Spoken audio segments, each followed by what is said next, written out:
Ready. হ্যাঁ চাচা, আপনারা যে এই যে রস চুরি করে এনে সিনি খাইতেছেন, এই বিষয়ে আপনি কিছু বলুন তো।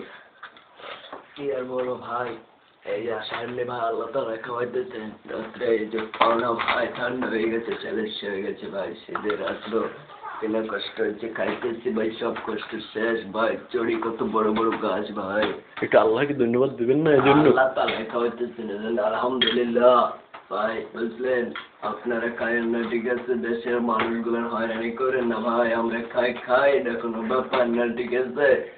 এলাইয়া কোনো করবেন না আপনারা, ঠিক আছে, কোনো দুশ্চিন্তা করবেন না। আপনার আসতেছি আপনাদের বাড়ি কোথায় নেই, আপনাদের গাছগুলো কেটে রাখেন ঠিক আছে, রসের জন্য সেনে খেতে আসতেছি। আগে কিছু বলতে পারেন কেন? ভাই মহিবুল ভাই আমাদের ক্যাপ্টেন, আপনি কিছু বলুন।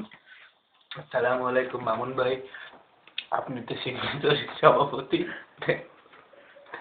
আমরা সিন্নি চুরি করছি, আমার নানার ছোটদের নানার গান বেড়ে আমাকে অনেক কষ্ট হয়েছে, রাস্তাদের বড় বড় গাছে উঠেছি। তুমি যে চোরের না নষ্ট, তোমার প্রশংসা না করলেই নয়। আমরা কয়েকটা আনন্দের বিষয়ে খাইতেছি, তোমাকে বাড়ির গাছ কেটে আমরা পরে আবার সিন্নি খাবো আশায় আছি। তুমি কিছু বলবো না? তুই কিছু করবি না?